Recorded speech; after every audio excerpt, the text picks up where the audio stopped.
Yeah, what's up, YouTube? So here we go. I got the cylinder tank installed. I didn't make a video of the install, but I mean, pretty simple. Just put some zip ties around. That's all I did.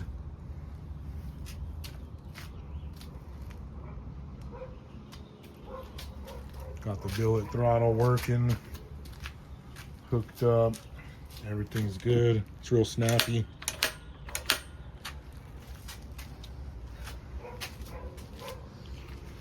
But there she is, all done. Next is gonna be this flywheel cover and all this. I'm gonna change that. Also got a billet flywheel coming in. So once that comes in, I'll be installing that.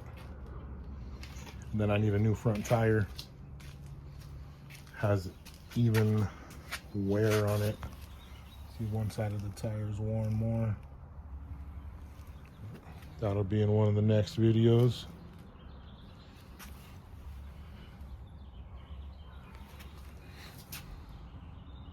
Thank y'all for watching.